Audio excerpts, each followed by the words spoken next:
দেখুন, আন্দোলন হচ্ছে, সরকার যেটা ঠিক মনে করেছে, মাননীয় নরেন্দ্র মোদী আছেন, তিনি মনে করেছেন যে পদত্যাগ করার দরকার আছে, তো করেছেন উনি। সরকার সব রকম চেষ্টা করেছে, কথাবার্তা বলেছে, অনশন ভাঙার জন্য মাননীয় নাড্ডাজি নিজে গেছেন হসপিটালে, এবং বারবার মিটিং হয়েছে। তো ওদের কথাবার্তার মাধ্যমে ছাত্রদের সঙ্গে যেভাবে ব্যবহার করা উচিত, ইমোশনাল ওরা, সরকার সব রকম রাস্তা খুলেছে, ব্যবহার করেছে, তাদের দাবি মানার চেষ্টা করেছে। তো আর যেটা মনে হয়েছে সরকারের আজকে প্রয়োজনে সেটা করিয়েছেন ওনারা। কিন্তু দিল্লি আন্দোলন নয়, এটা তো উৎপাত, এটা দেশের সব মানুষ বুঝে গেছে। সরকার সেই জন্য কোনো কড়া স্টেপ নেয়নি।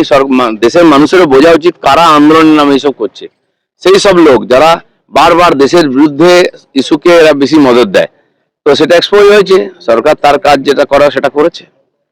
মুখ্যমন্ত্রী বিধানসভায় স্টেটমেন্ট দিয়েছেন, এই ছাত্র আন্দোলন, ককরোচ আন্দোলন নামে যে উৎপাত হয়েছে, তার সঙ্গে যারা জড়িত, এই নিয়মের বাইরে কাজ করেছে, কাউকে ছাড়া হবে না।